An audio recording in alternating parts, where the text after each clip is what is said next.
Welcome to Learning Path 03 Java Cloud Microservices with Docker and Kubernetes. A number of times we are asked a question, how can I become a cloud developer? How can I become a microservices developer? How can I become a full stack developer? And these learning paths are an answer to that specific question. Each of these learning paths will have a prerequisite, it will have a goal, and it will have details on what tools and frameworks you can learn to reach that goal. It will also contain the details of what specific details you need to learn about each of these frameworks and tools, and it will contain the video recommendations and the course recommendations for you to reach that goal. And in this specific video, we will be talking about learning path 03, which is Java Cloud Microservices with Docker and Kubernetes. The goal of this learning path is to help you to build microservices and deploy them to a cloud. We'll be deploying them to Google Cloud using Kubernetes, and we'll be using Docker to build these containers. The prerequisite for this specific learning path is that you should know how to build a REST API or a web application or a full stack application. So the learning path 01 or learning path 02, which help you to build a web application or a REST API and a full stack application, are the prerequisites for this specific learning path. This learning path assumes that you are already familiar with Spring Boot, JPA Hibernate and REST API. If you are not familiar with either of these, I would recommend you to check out LP01 or LP02. Learning path 01 or 02, you'll find links to these in the description of the video. Let's get started and let's deep dive into the other things that you would need to learn as part of this learning path. Now, let's shift our attention to microservices. How do you learn microservices? Let's start with why do we need microservices, right? So before microservices, what were there? There were monolith applications. You had large databases and you had applications like with, let's say, 1 million lines of code. So like this is what we call a monolith architecture. What is the problem with a monolith architecture? A lot of lines of code, right? That's number one. Number two is release cycles are very, very slow. If you want to take a new version to production, it would take 3 to 6 months typically to take a new release live. And also typically these are outdated technology. So they use very, very old maybe frameworks, maybe languages, approaches. All those things are completely outdated. Why? Because you cannot make a small change to a specific part. If you have to make a change, you have to make a change to the entire monolith, and that's very difficult to do. So innovation and all that stuff becomes very, very difficult with a monolith architecture. And that's where microservices architecture evolved. So companies like Netflix were actually at the forefront in driving forward the microservices architecture. In microservices architecture, the focus is on building a number of small services. Instead of building one application, you'd build a number of small services which are talking to each other, and they all have their own individual databases. So you have multiple things like this which are communicating with each other, and you'd be able to do all that work using this. Now, you might be thinking, what is the advantage of doing this? The advantage of going for a microservices architecture is that you would have better time to market. So time to market improves because instead of taking the entire monolith live, you are actually taking small chunks live all the time. So the effort involved will not be as the same as taking a monolith live. You'll be able to adopt new technology. So you can develop, let's say I'm building a new microservice, and let's say there's a framework which is getting popular and I think that's the right choice for us. I would have a discussion, make sure that it's okay, and go ahead and use that particular thing to develop this microservice. So adapting new technology becomes easier, adapting new processes becomes easier with microservices, and the other advantage is it's easier to scale. If you have to scale this microservice, this monolith application, if it had 100 dependencies, then each of the instances should have those 100 dependencies present. But with microservices architecture, you can look at each of the individual microservices and decide which one to scale and which one does not need to. So let's say E has a lot of load, you can just scale E, and then you need to worry only about the dependencies of E and not about all the other things which are present in here. So they are easier to scale, and you will have more flexibility in scaling these microservices. And the other important thing is moving to cloud becomes easier. So what you can do is, instead of trying to move the entire monolith, you can actually move specific bits. So if this specific thing does not have a lot of dependencies, then you can actually start with playing with it. It gives you more flexibility in terms of how you can move to the cloud. So how do I define microservice? The way I define microservice, this is not a textbook definition. This is my definition for microservice, so this might differ from others' definition. So for me, microservice is equal to REST plus micro plus independently deployable. Independently, this is my definition of microservice. It should be based on REST API. It should be micro in the sense that it should be small. It should not have a large scope. It should be independently deployable. You should be able to independently deploy D. So if I want to only deploy D to production, I should be able to do that. So these are the constraints for me that are important when we talk about microservices. Now let's look at the challenges when it comes to building microservices. There are a number of challenges when it comes to building microservices. Number one is quickly.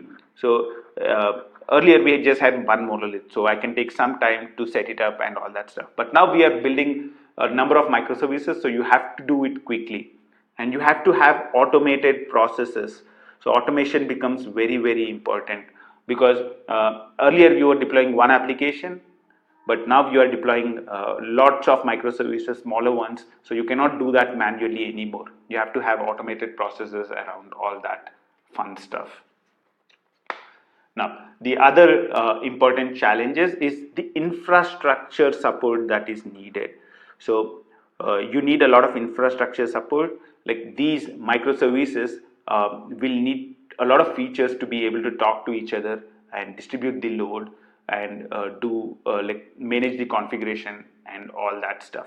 Let's look at all the infrastructure support that typical microservices need in here. So one of the most important things that you would want to be able to do with microservices is, like, microservices will go up and down. So at this particular point in time, there might be one instance of F, but there might be a new instance coming up, and then again maybe this instance go down. So you cannot have the address of F stored with D. So you cannot have that kind of stuff. That's the reason why you need to go for something called service registry, where all the services would register with it. So D, like each instance of D would register with the service registry, each instance of F would register with the service registry.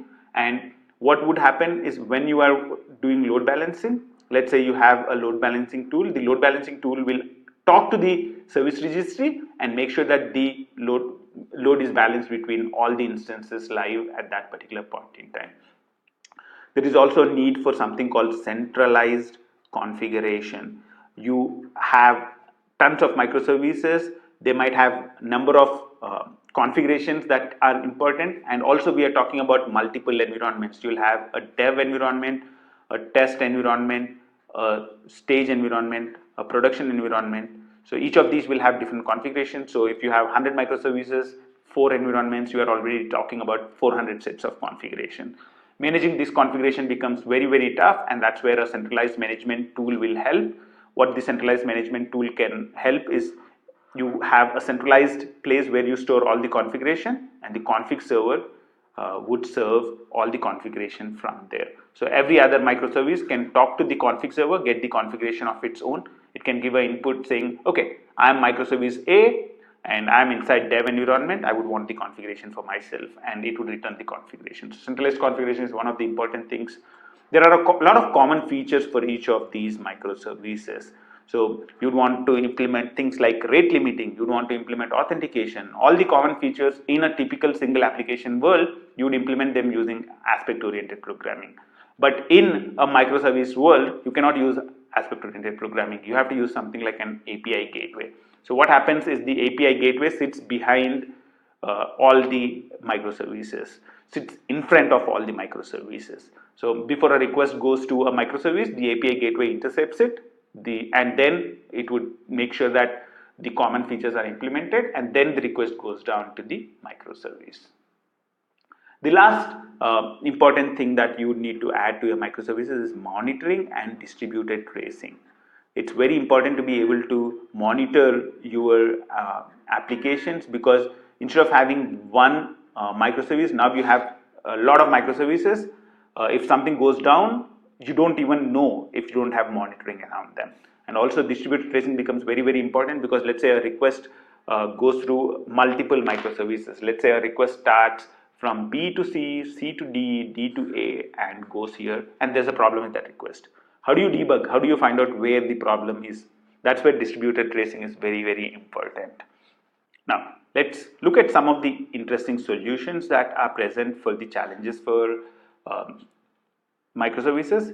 Typically, Spring Boot is used to develop microservices because it reduces the time. So it enables us to develop microservices very, very quickly. Another solution which is popularly used is Docker, because Docker enables us to create language independent containers. So the final package, like for Java application, a Python application, or anything else would be very, very similar, and then you can actually put the automation on top of it.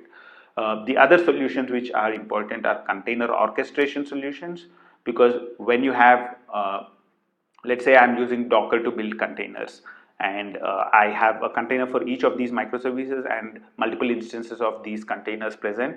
You'd want to be able to make sure that all the typical features are present for them, and that's where container orchestration solutions come into picture. One of the popular open source container orchestration solutions is Kubernetes. So typically these are some of the important solutions around the microservices space. One of the important solutions for solving all the problems around microservices is something called Spring Cloud. Spring Cloud provides a number of solutions for the typical challenges that are associated with all the microservices. Let's look at some of the solutions which are provided by Spring Cloud. Spring, like as we talked earlier, there might be a number of microservices, and each one of them might have their own configuration. So how does Spring Cloud solve that problem? Spring Cloud provides a Spring Cloud config server. So what you can do is you can connect the Spring Cloud config server to a Git repository, and you can store all your configuration inside the Git repository, and all the applications can talk to the config server to get their specific configuration. So that's config server. The other important things that Spring Cloud provides is a service registry called Eureka. So what all these microservices can do is they all can register with Eureka, and whenever you want to do some kind of load balancing, you can do service discovery. You can ask Eureka, okay, hey Eureka, what is the address for microservice B? What is the address for microservice C? And Eureka would return the addresses back, and your load balancing thing can distribute the load among all the things. The other tools which are present in Spring Cloud are something called Ribbon. Ribbon is a client-side load balancing framework. It can actually talk to Eureka, figure out what are the instances of the other microservice, and distribute the load among them. So let's say I have a microservice A, a microservice B, and I have Eureka also present in here, and you have Ribbon installed on microservice A. And microservice A, let's say, is calling microservice B. So what happens is whenever a call needs to be made, whenever microservice A needs to call microservice B, what microservice A does is it would first talk to the Eureka server. It will ask, hey Eureka server, what are the instances of B present? Eureka server will say, okay, there are 3 instances of this is present, and what Ribbon does is it would actually distribute the load among all the instances. So B1, B2, B3. As requests come to A, it would actually distribute them between all the instances equally. Another interesting framework that is present as part of Spring Cloud frameworks is Zool, and also there is something called Spring Cloud Gateway. These two are API gateway implementations. So you can use these to sit in front of these microservices and implement all the common features like rate limiting, authentication, authorization, all that kind of stuff. You can use these two things to implement. The other interesting combination is Spring Cloud Sloth with Zipkin or Jaeger. So Zipkin or Jaeger, these are popular ways of implementing distributed tracing. As we said earlier, you might have a request which goes across multiple microservices and becomes very, very difficult to trace it. If you want to debug a problem, it becomes very, very difficult. And that's where distributed tracing comes into picture. You have all the microservices, A, B. What they do is they would actually, like whenever they process a request, they would put it on a queue. So let's say this is a RabbitMQ queue. So they'll all put it on a RabbitMQ queue, and you'd have a Zipkin server which would be listening onto the RabbitMQ's queue and storing all that information down to a database. Spring Cloud Sloth helps in adding an ID to each of these requests. So we said the request started from here, goes here, goes here, goes here. How do you identify the request across multiple microservices? What we can do is, if you add Spring Cloud Sloth to all these microservices, Spring Cloud Sloth will add a unique ID to trace this request across multiple microservices. And that's what helps Zipkin to identify the request across multiple microservices. And you can use the Zipkin UI to watch the request across multiple microservices. So distributed tracing is very, very useful in that sense. So these are some of the important features that Spring Cloud provides. To learn Spring Cloud, I think it's the best way is to implement a microservice using all these features that we have talked about. Implement one config server, implement a distributed tracing server, implement an API gateway, implement Ribbon, Eureka, and all that fun stuff. Now, let's move on to how you can learn Docker. How can you create images, containers, and all that fun stuff with Docker? Before we get there, let's get started with the most basic question that we try to answer every time. Why do we need Docker, right? We talked about microservices architecture. In a microservice architecture, what we have a number of microservices, A, B, C, D, E, maybe thousands of them. And these are all talking with each other, right? So that's how microservices architecture works. And one of the flexibilities microservices architecture provides is each of these applications can be in a different language, different platform and stuff, right? So these microservices might be developed in Python. This microservice might be Java. This microservice might be Node.js. So one of the interesting things about microservices is also that you want to automate most of the things. So your deployment should be completely automated. Now, if you have different ways of deploying Python, different ways of deploying Java application, different ways of deploying Node.js, can you automate the deployment? It would be very, very tough, right? But you cannot prevent innovation by saying, okay, we are only going to use Java. We are only going to use Python and all that stuff, right? So that would make it like monolith where you had a lot of restrictions. Now, how do you leave the flexibility and still have automated deployments? That's where a technology called Docker comes into picture. Docker helps you to build a similar image. So whether you have a Python application, whether you have a Java application, whether you have a Node.js application, you can build a Docker image for all these, and you can take the Docker image and run it wherever you would want to run it. So this Docker image would contain two important things. One is your application, and also it would contain your application runtime. So you can say, I would want Java 8, I would want a jar file present in here. Or I can say, I would want Python installed and I would want a Python application in here. So this Docker image contains everything you would need to run your application. So Docker helps in standardizing packaging. So that's number one thing, standardizing packaging. So that's the number one thing that Docker enables. So whether it's a Python application, a Java application, or Node.js application, you deploy it the same way. The second thing that Docker enables is minimum virtualization tags. What is virtualization tax. So let's write this down, minimum virtualization tax. Now, before Docker, typically what were used were called virtual machines. In virtual machines, what used to happen is there used to be two operating systems, one host operating system, another guest operating system, and due to which the performance was suffering. So if, let's say, if you directly use a server, you would get a performance of X, you only get a percentage of that X when you virtualize it and run your software on top of it, because there are two operating systems running. However, Docker simplifies that. When you are running something in Docker, all that you would have is, let's say you are running Docker on the cloud. So you have your cloud infrastructure. On top of your cloud infrastructure, you'd be running your host OS, and on top of it, all that you need to do is install something called a Docker engine. So this Docker engine is what does the magic, and on top of the Docker engine, you can run the containers. So you can run C1, C2, C3, multiple containers.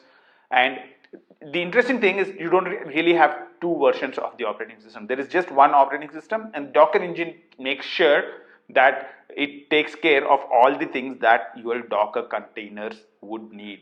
So in Docker, there is no virtualization tax. So there is like very minimal impact on the performance that is provided by the infrastructure to the containers which are running. The third important thing is container isolation. Container isolation is very important, is because if, let's say, this container fails, the rest of the two do not get affected at all. Or if it wants to get a lot of memory, it wants to take all the memory which is available, you can prevent that from happening. So you can give proper container isolation with Docker. Number 4, the fourth reason why Docker is very popular is because, as we said earlier, it's language neutral. So it does not matter whether it's Python, Java, Node.js, whatever it is.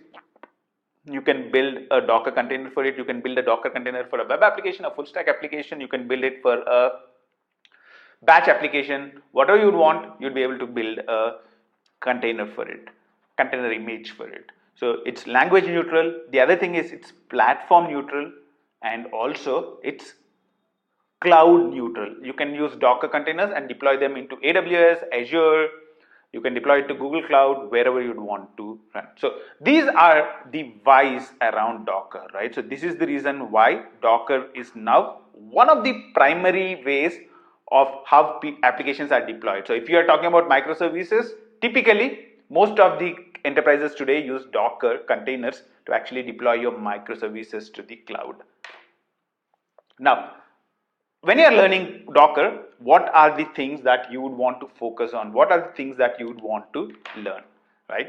One of the things that you need to understand is how to build an image, right? From your code, you build an image and you push it out to a Docker repository. So that's what you would do when we are, actually it's not a Docker repository, I should call it Docker registry.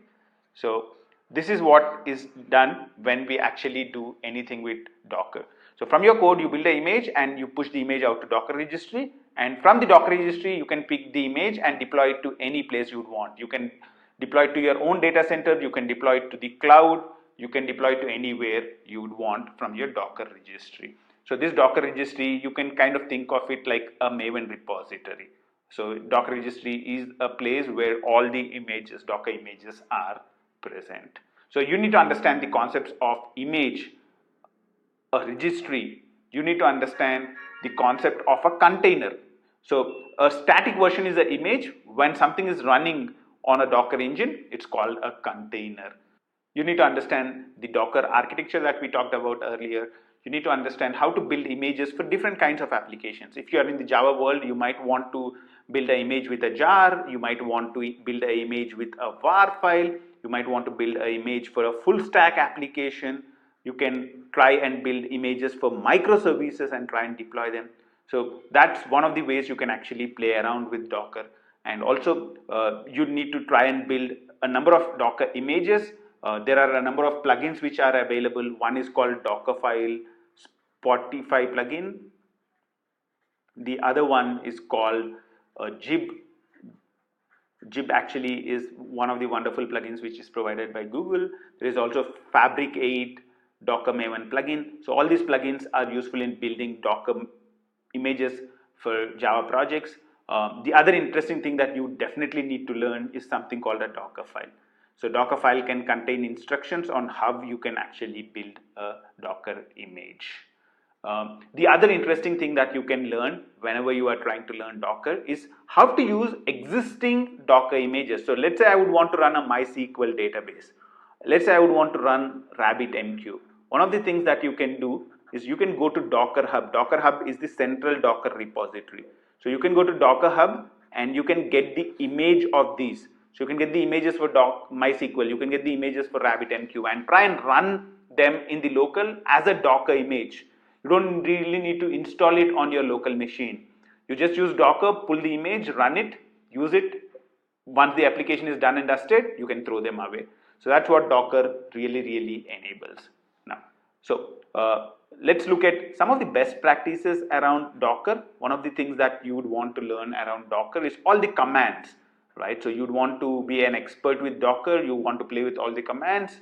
You'd want to understand that images, the Docker images which are built are actually built in layers. So you'd want to understand how image layering works and how you can actually efficiently cache layers. So you can minimize the size of the images by properly caching the layers. You can also learn how to do multi-stage builds. Multi-stage builds is an awesome way actually to build your applications, actually build your Docker images. And the other interesting thing is to learn Docker Compose. So if you are running something in your local machine and you want to bring up 5 or 6 containers, then you can use Docker Compose. So you can configure everything in Docker Compose, and with one command you can actually bring up 3 or 4 different applications using Docker Compose. So in this last few minutes we looked at Docker and we looked at how you can learn Docker. What are the important things you would need to know? What are the important things you need to try? So to summarize, you need to understand Docker architecture. You need to understand the basic concepts of Docker. You need to build Docker images for a number of applications, and you'd want to play around with all the plugins which are present, and you'd want to play around with Dockerfile to build Docker images. So those are some of the interesting things that you might want to learn about Docker. Now it's time for Kubernetes. Why do we need Kubernetes? As we talked until now, when we go for microservices architecture, we'll have multiple microservices which are talking to each other. So you have these microservices talking to each other. Let's call this A, let's call this B, C, D, E, and F. There might be 10 instances of A, 5 instances of B, 15 instances of 17 instances of D, and so on and so forth, right? So one of the interesting things about having multiple microservices, actually in real world, there are enterprises with thousands of microservices, and each microservice you might be having thousands of instances running. So when you have these kind of infrastructure, and you would have typical requirements around like these like applications would be that you'd want high availability. You'd want the application to be always available. You'd want self-healing. Let's say there are 5 instances of an application running, one of the instances goes down, you'd want the other instance to come up immediately. You'd want zero downtime deployments.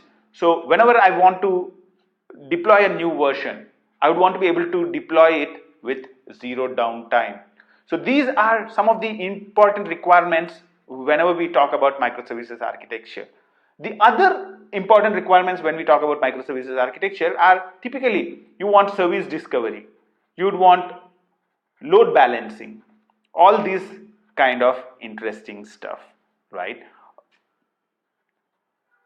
One of the options that you have is you can go for some of the provisions which are provided by either Spring Cloud, or you can actually go for some of the provisions which are provided by the cloud providers.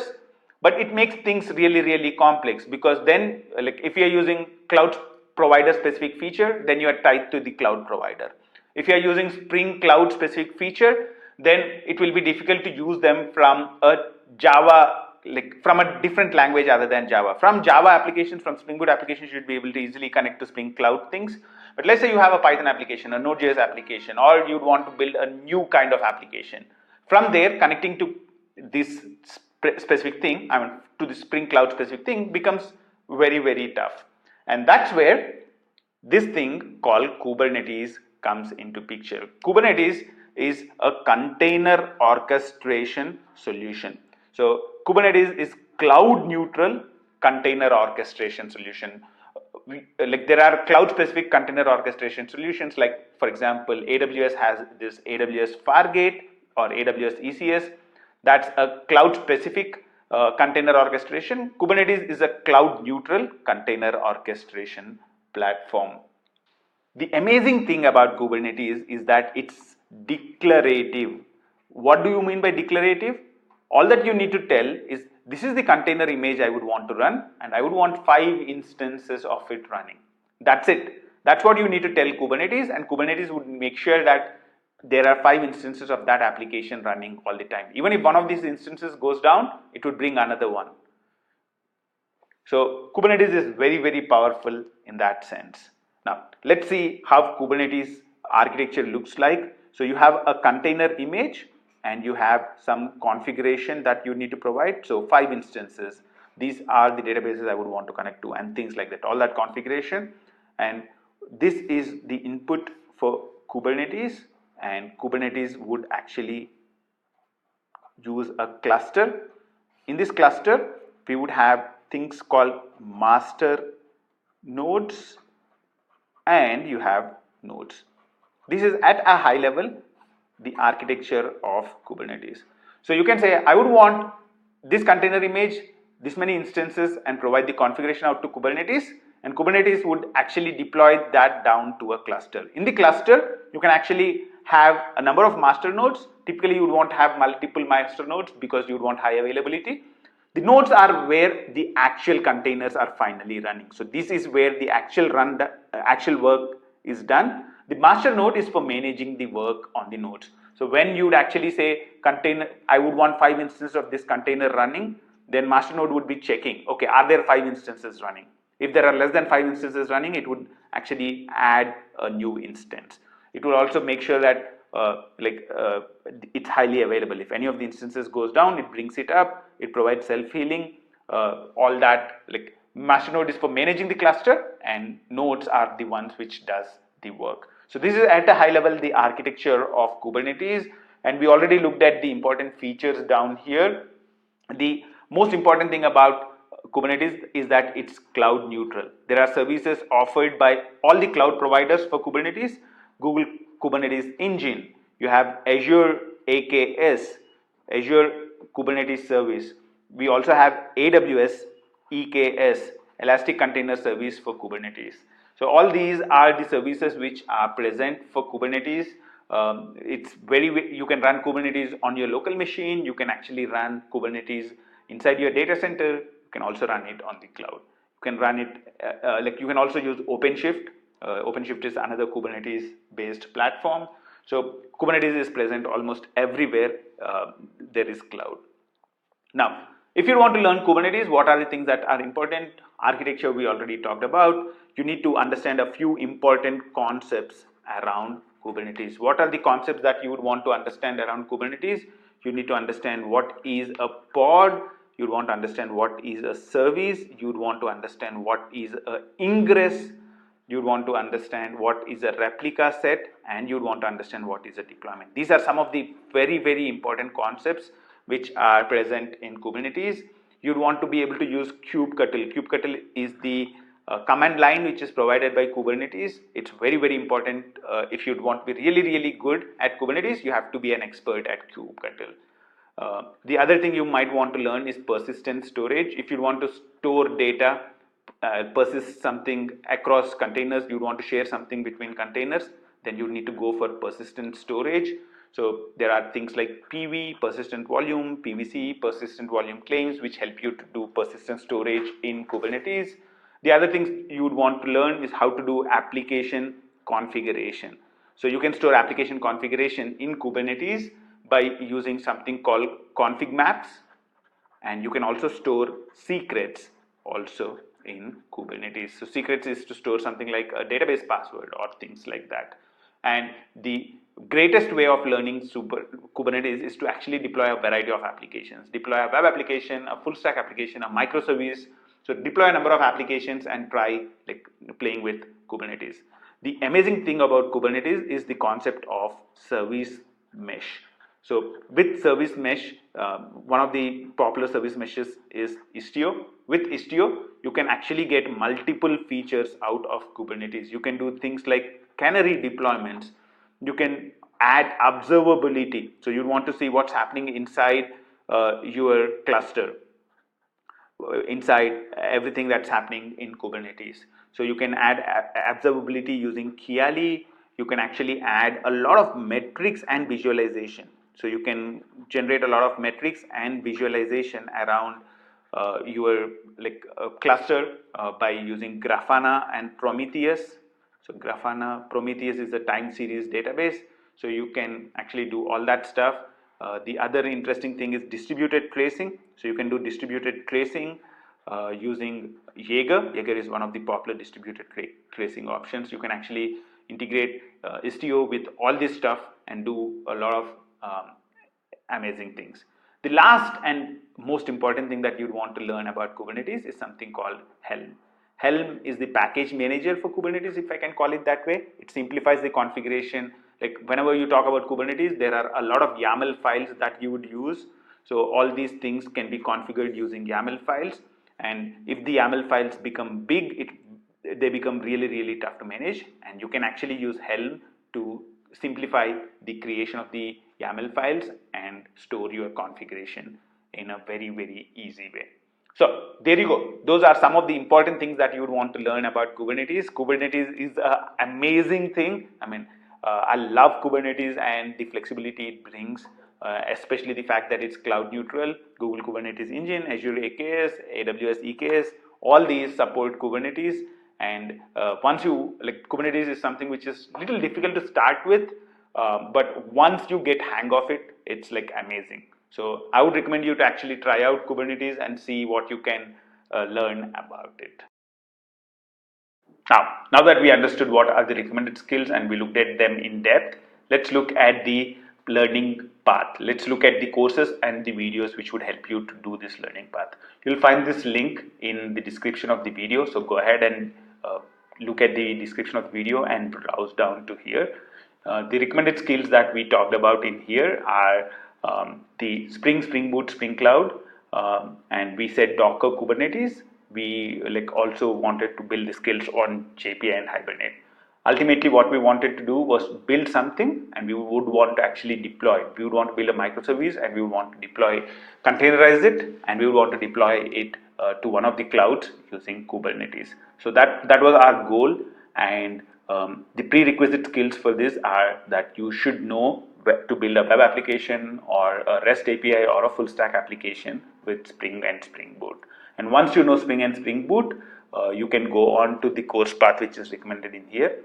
The first course which is recommended is to do Master Microservices with Spring Boot and Spring Cloud. This helps you to learn Spring Cloud in depth.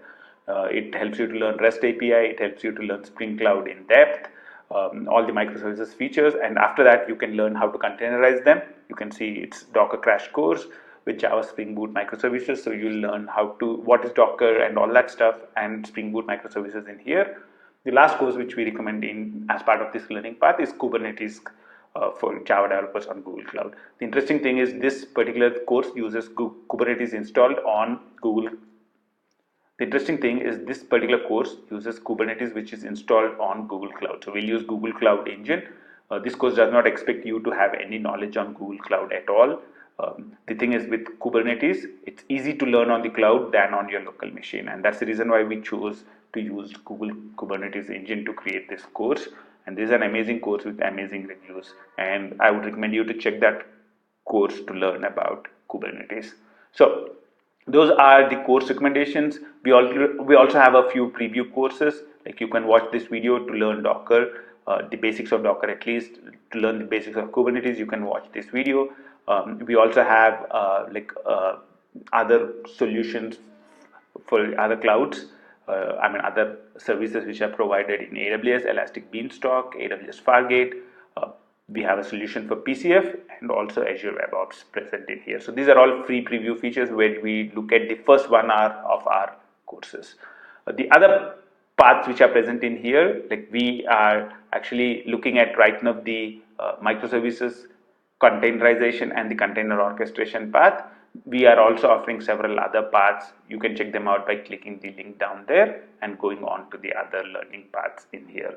I hope you had an interesting time watching this video. I would recommend you to check out the videos and the courses and learn to become a microservices cloud developer, because Docker and Kubernetes are the most important skills for Java developers today, and I see a great future for people who know Java, Docker and Kubernetes. So I would recommend you to definitely learn these, and I hope I'll see you in another 28 minutes video very soon. I'm sure you had a wonderful time watching this video. A number of times I am asked this question: where do I go from here? What next?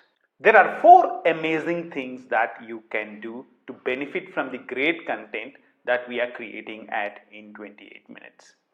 A number of developers wonder how they can become a full stack developer, a cloud developer, a microservices developer, or a DevOps developer. We have amazing learning path videos to help you understand all these career paths and decide what you want to be. Number 2, this video is part of a series of video called Draw with Ranga, and you can actually download the free PDF containing all the amazing images which we have drawn during these series of videos by registering for a free course. Number 3, you can check out our 500 plus amazing videos that we have created over a period of last few years. These videos are organized into playlists to help you learn Spring, Spring Boot, full stack, microservices and the cloud. Last but not the least is number 4, check out our course catalog. We have a wide range of courses to help you become an amazing developer. So what's stopping you? Go ahead and keep learning in 28 minutes. If you like this video, make sure that you like and also subscribe to this channel. Until I see you in another in 28 minutes video, here's bye from Ranga at in 28 minutes.